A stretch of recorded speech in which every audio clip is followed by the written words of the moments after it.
So guys, आज हम करने वाले हैं एक बहुत बड़ा एनीमे के रियल लाइफ ट्रेलर के ऊपर रिएक्शन। तो बहुत ज़्यादा क्रेज है वन पीस को लेके और नेटफ्लिक्स वालों ने सोच रखा है कि वन पीस को रियल लाइफ में लाएंगे। सो आज उनका ट्रेलर निकल गया है। सो हम उन ट्रेलर के ऊपर थोड़ा बहुत डिटेल जो है वो देखेंगे और रिव्यू करेंगे उसको। सो मुझे उतना वन पीस के बारे में उतना पता नहीं है, मैंने बस 50 एपिसोड देखे हैं। सो आज मैं एक मेरा फ्रेंड है तो उसको बुलाया है।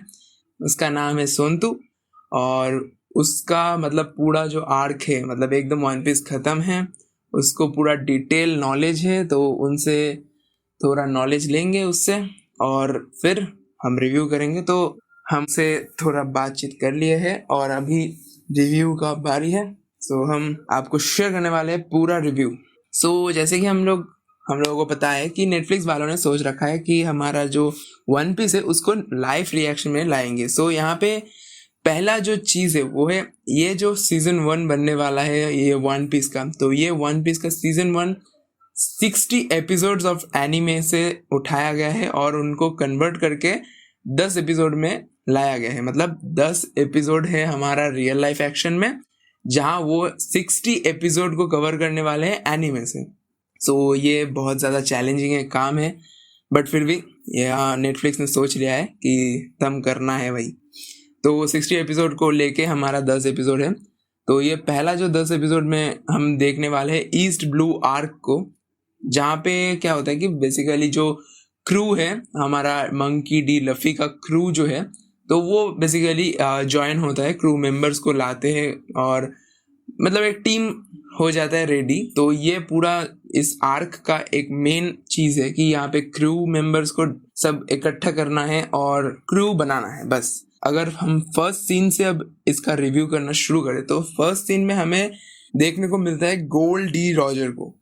सो यहाँ पे गोल्ड डी रॉजर का जो लुक है वो मतलब अगर एनीमे फैंस देख के बोलेंगे कुछ कि हाँ एनीमे फैंस के लिए वो थोड़ा अलग दिखते हैं, तो हाँ ऑब्वियसली एनीमे में ये सारे जो चीज़ें हैं मतलब एक्टर या फिर कोई कैरेक्टर तो ये बहुत ज़्यादा अलग होते हैं। बट फिर भी यहाँ पे जो लुक दिया गया है वो एक मतलब पायरेट्स के लिए एक सिमिलर लुक है, जिससे कि न्यू जो व्यूअर्स है मतलब एनीमे जिनको उतना पसंद नहीं है या फिर उनका मतलब उतना नहीं है उस एनीमे के ऊपर, बट फिर भी जो एक नॉलेज है एनीमे में क्या है क्या नहीं है और एनीमे क्यों पसंद करना चाहिए इनको इनके स्टोरी को लेके, तो वो जो पॉइंट ऑफ व्यू यहाँ पे रेडी कर रहे हैं वन पीस वाले, तो इसी के लिए हमारे गोल्ड डी रॉजर को इतना अलग दिखाया गया है। बट मतलब इतना भी अलग नहीं है। एक हम अगर सोच ले कि पायरेट्स ऑफ कैरेबियन जो है तो यहाँ वहाँ पे जो नेस्टी लुक है, रस्टी लुक है, जो एकदम मतलब इरेगुलर लुक है वो मेंटेन करना होगा और इसीलिए हमारे यहाँ पे गोल्डी रॉजर को थोड़ा अलग बनाया है।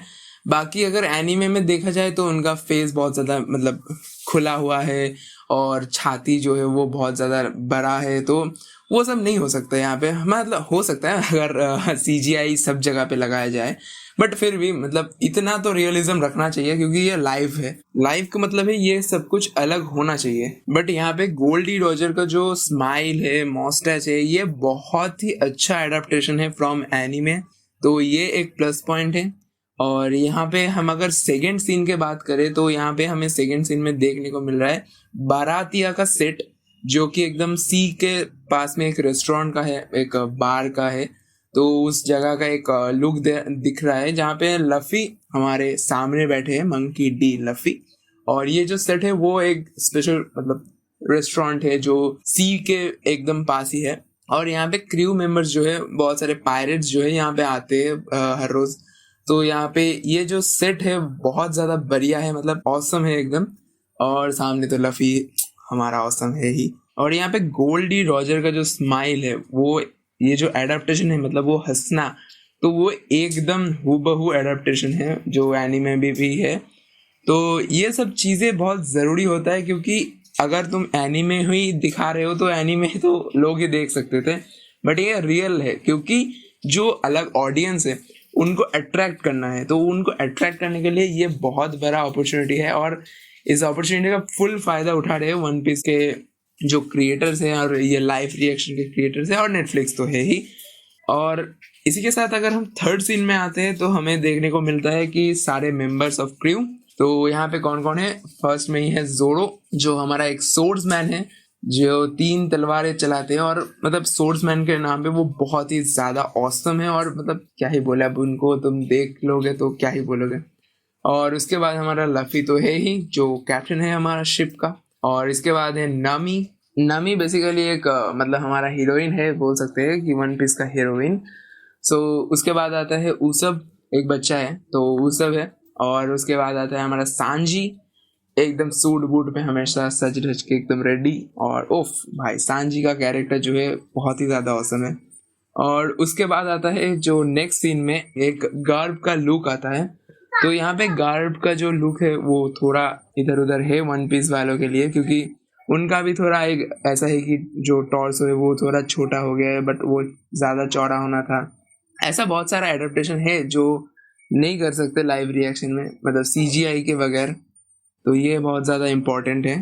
तो नेक्स्ट सीन में हमें देखने को मिलता है एल्बिडा का शिप, जहाँ पे नमी पहली बार एक चोरी करने आया था, कोई खजाना वजाना। तो एल्बिडा का शिप था वो, और यहाँ पे एल्बिडा का शिप किसी से लड़ रहा है। सो ये शिप किसका है उतना मुझे पता नहीं है, बट हाँ, तो ये लड़ाई हो रहा है यहाँ पे एल्बिडा के शिप के साथ। और यहाँ पे नेक्स्ट सीन पे अगर हम आते हैं तो यहाँ पे ये जो लाल चीज है जो, हाँ मतलब एकदम आसमान को घेर के रखा है, ऐसा वाला सीन है। तो ये सीन एक्चुअली में अगर एनीमे के अकॉर्डिंग हम देखें तो एनीमे में ये सीन देखा गया है ड्रम आइलैंड पे, बट यहाँ पे ये जो मतलब आर्क चल रहा है ईस्ट ब्लू आर्क, इसमें ये नहीं था। तो पता नहीं उतना कि ये कहाँ से अडेप्टेड है, मतलब अगर ये कोई मतलब उनका खुद का कुछ क्रिएशन है तो वो हो सकता है, बट ये यहाँ पे नहीं होना चाहिए था। मतलब ये था ड्रम आइलैंड पे एक सीन, तो यहाँ पे नहीं था। और अगर इसके बाद नेक्स्ट सीन पे आते हैं तो यहाँ पे लफी का जो पायरेट फ्लैग है, जो लफी ने डिजाइन किया है, एकदम बेस्ट एडाप्शन है, बहुत ही बढ़िया एडाप्शन है। सो बहुत ही बढ़िया लग रहा है यहाँ पे। उसके बाद अगर हम आते हैं तो सीधा यहाँ पे आ जाता है बग्गी के पास। तो उसका जो सर्कस है, वो जो सीन है, तो ये सर्कस के अंदर है। बट अगर हम एनीमे के अकॉर्डिंग जाते हैं तो एनीमे के अकॉर्डिंग यहाँ पे बग्गी के सर्कस के अंदर कुछ भी नहीं हुआ था। जो भी हुआ था वो बाहर था एकदम सनलाइट पे। बट यहाँ पे बहुत ज्यादा डार्क एम्बियंट में ले जाने के लिए, मतलब एक गूज बम्स देने के लिए, या फिर वो डार्क एम्बियंट को रखने के लिए यहाँ पे हम देख सकते हैं कि यहाँ पे सर्कस के अंदर पूरा सीन शूट हुआ है, और नाइट टाइम ही लग रहा है जितना मुझे देख के पता चल रहा है। तो ये सब मतलब हमें जस्ट केयर करने के लिए और थोड़ा डार्क एम्बियंट को रखने के लिए, जो कि फिल्म के अकॉर्डिंग बहुत ज़्यादा अच्छा है। और इसके बाद नेक्स्ट सीन पे हमको देखने के लिए मिलता है काया का बटलर, मतलब जो कुछ केयर टेकर वगैरह होगा, तो इनको देखने को मिलता है। और इनके पीछे से जो उंगलियां निकल रही है और मतलब नाखून के साथ, तो वो है हमारा कैप्टन कूरो। कैप्टन कूरो के हाथ निकल रहे हैं एक्चुअली पीछे से। तो यहाँ पे कैप्टन कूरो भी एक विलन है हमारा लफी के लिए। और इसके बाद अगर हम आते हैं तो ये जो स्ट्रॉ हेड है लफी का, तो वो बहुत ज़्यादा आई मीन छोटा है। मतलब हम अगर एनिमे के अकॉर्डिंग देखें तो उसका जो स्ट्रॉ हेड है वो एक्चुअली में इतना बड़ा है कि मुंह ढक सकता है। तो ये उतना भी ज़्यादा कुछ नहीं है, तो देखना होगा कि आगे क्या करते हैं। बट हाँ, स्ट्रॉ हेड थोड़ा बड़ा होता तो अच्छा लगता। ओके, सो नेक्स्ट सीन में हमें देखने के लिए मिलता है जोरो एक टनल पे है, और यहाँ पे मुझे जितना लगता है कि ये सीन वो सीन है जो एनीमे में कैप्टन कूरो के साथ फाइट में एक समय उसब के विलेज में जोरो एक जगह पे फंस गया था, जो बहुत ही ज्यादा ऑयली होने की वजह से वहां से जा नहीं पा रहा था जोरो, और एक फंस गया था वहां पे। तो बेसिकली ये टनल उसी को रिप्रेजेंट करेगा शायद से। और ये भी सीन सुबह था, बट यहाँ पे नाइट एनवायरनमेंट में है, डार्क एम्बियंट, और मतलब ये सीरियस होने के लिए, मतलब उतना ज्यादा फनी नहीं बनाया है। एक फनी है, मतलब अकॉर्डिंग टू एनीमे ये फनी तो है, बट हाँ सीन को थोड़ा डार्क एम्बियंट में भी शूट किया गया है। और इसके बाद हमें पहली बार देखने के लिए मिलता है कि बगी का जो फर्स्ट अपीयरेंस है बहुत ही ज्यादा औसम है। वो जो लुक है एकदम एनीमे से बहुत ही ज्यादा अपीयरेंस में मैच करता है, और क्या ही बोले, मतलब एडाप्टेशन जो है उसका बगी का लुक ऑफ बहुत ही ज़्यादा ओपी है। तो बेसिकली उसके बाद हमें देखने के लिए मिलता है कि बगी का चॉप चॉप फ्रूट के कुछ कारनामे, मतलब यहाँ पे अकॉर्डिंग टू दिस पूरा आर्क, मतलब आर्क के लिए नहीं, मतलब पूरा जो वन पीस का सागा है, तो बेसिकली यहाँ पे कुछ फ्रूट्स है जैसे कि ड्रैगन फ्रूट्स। तो ये फ्रूट्स जो होते हैं, तो ये फ्रूट्स अलग अलग पावर कंटेन करते हैं, और इन फ्रूट्स को खाने के बाद मतलब अलग अलग कैरेक्टर के पास अलग अलग पावर आ सकते हैं। और यहाँ पे जो फर्स्ट सीन में हमें बगी देखने के लिए मिलता है, तो बगी ने एक चॉप चॉप फ्रूट खाया था, तो इसके लिए वो अपने हाथ पैर अलग करके मतलब डैमेज कर सकते हैं एनिमी को। सो ये चॉप चॉप फ्रूट के लिए ऐसे बोलते हैं कि चॉप चॉप वो जो होता है। ये जो सीन है मतलब बहुत ही ज़्यादा ऑसम है, और ये जो बातें हैं मतलब ये एक जापानीज फैन बेस अलग ही क्रिएट किया है यहाँ पे इंडिया में भी, हमारे बहुत ही ज़्यादा कंट्रीज में। तो ये सारे जो डायलॉग्स है ये बहुत ज़्यादा मैटर करते हैं एक एनीमे फैन के लिए। बट देखना होगा कि नेटफ्लिक्स वालों ने यहाँ पे क्या किया है। ओके, इसके बाद नेक्स्ट सीन पे हमें देखने के लिए मिलता है गर्भ का शिप, जहाँ पे एक डॉग का फेस बना हुआ है एकदम शिप के पहले हिस्से में। तो ये है गर्भ का शिप, जहाँ पे फाइटिंग हो रहा है फिर से गर्भ के शिप के साथ। और इसके बाद नेक्स्ट सीन पे हमें देखने के लिए मिलता है सांजी वर्सेस एक आरलोंग के क्रू के मेंबर के बारे में। तो आरलोंग के बारे में बाद में आते हैं। तो पहले ये है कुडोबी, जो एक आरलोंग के क्रू के मेंबर है, मतलब ये दूसरा क्रू है। तो यहाँ पे सांजी को हमारा पहला अपीयरेंस दिया गया है। तो सांजी वर्सेस कुडोबी चल रहा है यहाँ पे, बट ये जो सीन है यहाँ पे नहीं होना था, मतलब इस आर्क में ऐसा कोई सीन था नहीं, क्योंकि यहाँ पे बारातिया में फाइट चल रहा है, देख के हमें पता चल रहा है बाकी सेट को देख के। बट ये फाइट एक्चुअल में बारातिया में नहीं था, तो क्यों है मुझे पता नहीं, ये कुछ न्यू लग रहा है। तो बारातिया में ये फाइट नहीं होना चाहिए था, बट हाँ हो रहा है। तो इसका कुछ स्टोरी यहाँ पे सेट किया जाएगा कि आरलोंग शायद से नामी को यहाँ से किडनैप करके ले जाता है, तो ऐसा कुछ सीन होने वाला है। बाकी हम देखेंगे आगे ट्रेलर में। तो यहाँ पे जो कुडोबी का अपीयरेंस है वो बहुत ही ज़्यादा औसम है, एकदम मतलब फिश मैन की तरह, क्योंकि ये जो क्रू है एकदम मतलब फिश मैन से भरा हुआ है, और इनका कैप्टन है आरलोंग। तो बहुत ही डेंजरस विलन हमें देखने के लिए मिल रहा है यहाँ पे। और ये जो सीन है बहुत ही ज़्यादा ऑसमली क्रिएटेड है और बहुत ही ज़्यादा अच्छा लग रहा है। और इसके बाद हमें नेक्स्ट सीन पे देखने के लिए मिलता है आरलोंग पार्क। ये आरलोंग का क्रू का एकदम मतलब मेन कैसल है जो आरलोंग पार्क के अंदर है। तो ये आरलोंग पार्क के अंदर हमारे सारे हीरोज जो है नामी को बचाने के लिए शायद से आए हैं। तो यहाँ पे फाइट देखने के लिए मिलेगा जोरो का, सांजी का, लफी का, तो बहुत ज़्यादा मज़ा आने वाला है। और देखते हैं इसके आगे। यहाँ पे नेक्स्ट सीन पे हमें देखने के लिए मिल रहा है कि नमी बैठी हुई है, और ये है नमी के मॉम का, बेलेमी का ग्रेव, जहाँ पे ग्रेव है उनके। और यहाँ पे पीछे टेंजरीनी गाछ पेड़ को देख रहे हैं, टेंजरीनी पेड़। तो ये जो सीन एडेप्टेशन है वो भी बहुत ही ज़्यादा औसम है, मतलब एकदम डिटेल्स को बहुत ही ज़्यादा ध्यान में रखते हुए यहाँ पे लिया गया है। इसके साथ जो मतलब बाकी के अपीयरेंस है वो भी बहुत ज़्यादा मैच कर रहे हैं। सो अगर इसके बाद हम नेक्स्ट में आए तो अभी आता है मेन सीन। यहाँ पे आता है हमारा मेन विलन आरलोंग। तो इसका जो बॉडी शेप है उसको लेकर बहुत ही ज़्यादा कंट्रोवर्सी चल रहा है। मतलब आरलोंग एक्चुअल में ऐसा नहीं है।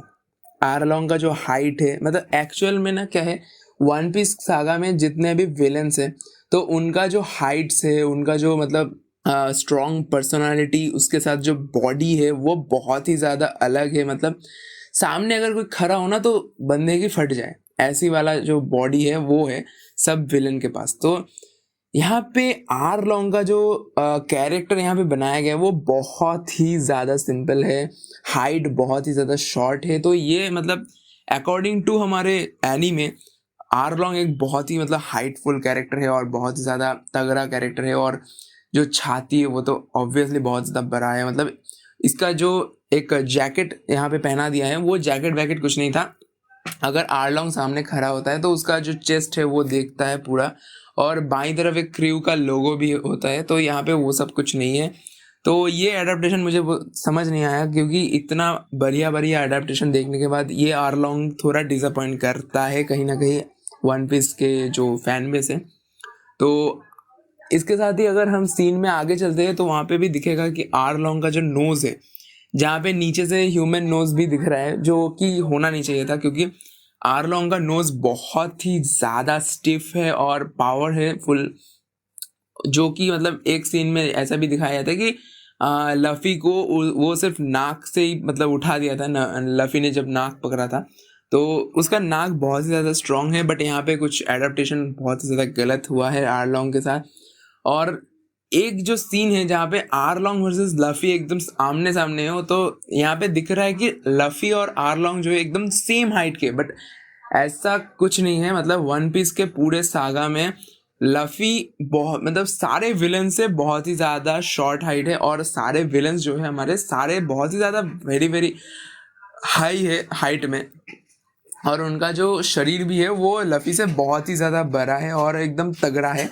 बट यहाँ पे लफ़ी के अकॉर्डिंग इनको थोड़ा मतलब कमज़ोर टाइप्स लग रहे हैं, तो वो उतना ज़्यादा मैच नहीं हो पाया है। मतलब ये थोड़ा सा डिसअपॉइंटेड है नेटफ्लिक्स के इस शो से, बट फिर भी अगर पूरा अपीयरेंस को देखा जाए तो बहुत ही ज़्यादा बेस्ट है अपीयरेंस। बट ये आरलोंग के ऊपर थोड़ा मतलब काम अधूरा रह गया, ऐसा कुछ कह सकते हैं हम। मतलब आरलोंग को दिखाया जा सकता था और भी अच्छे से, क्योंकि उसका हाइट है, उसका चेस्ट है, उसका बॉडी है, लुक है, ड्रेसअप है और नोज है। मतलब ये सारे जो चीज़ें हैं वो बहुत ही बढ़िया तरीके से अडप्ट करना चाहिए था, क्योंकि बहुत ज़्यादा अच्छे चीज़ यहाँ पे अडप्टेड हुआ है। तो अकॉर्डिंग टू दैट चलते हैं हम नेक्स्ट सीन पे। इसके बाद हमें देखने के लिए मिलता है शंक्स, जो कि हमारे मंकी डी लफ़ी के फादर है, और उनका एडेप्टेशन भी बहुत ही ज़्यादा अच्छा है। बट वो थोड़ा टीचर टीचर वाइब दे रहे हैं यहाँ पे, बट ऐसा नहीं है कुछ टीचर वाइब्स, क्योंकि वो भी एक पायरेट का ही मेंबर है, क्रू मेंबर। बट उसका लुक्स मेरे लिए तो मैटर नहीं करता, और शायद ही वन पीस के किसी फैन बेस के लिए मैटर करता होगा, क्योंकि उसका जो है अलग ही एक स्टोरी लाइन है, उसका अपीयरेंस भी कुछ अलग ही है। सो उसके लिए तो अलग रिस्पेक्ट है। मतलब उनका लुक्स डजेंट मैटर, बट जो है बहुत ही ज़्यादा अच्छा है, और तुम लोगों को आगे जाके पता चल ही जाएगा। सो नेक्स्ट आते हैं मीन हॉक के ऊपर। और मी हॉक जो है यहाँ पे मतलब इस वन पीस सागा के सबसे बड़े सोर्ड्समैन में से एक है, जो बहुत ही ज़्यादा समय से एक ही टाइटल को लेके रखे कि swords one of the best swordsman. तो इसके लिए हमारा जो जोरो है वो भी हमारे बेस्ट सोर्ड्समैन में से आना चाहते हैं। तो यहाँ पे एक क्लैश देखने के लिए मिलेगा हमें, जोरो वर्सेस मी हॉक। तो ये सीन बहुत ही ज़्यादा ओपी होने वाला है। और मी हॉक का जो एडेप्टेशन है भाई, मतलब एकदम परफेक्ट, पूरा एनीमे से छाप के उठाया है ऐसा लग रहा है, बट बहुत ही ज़्यादा औसम है।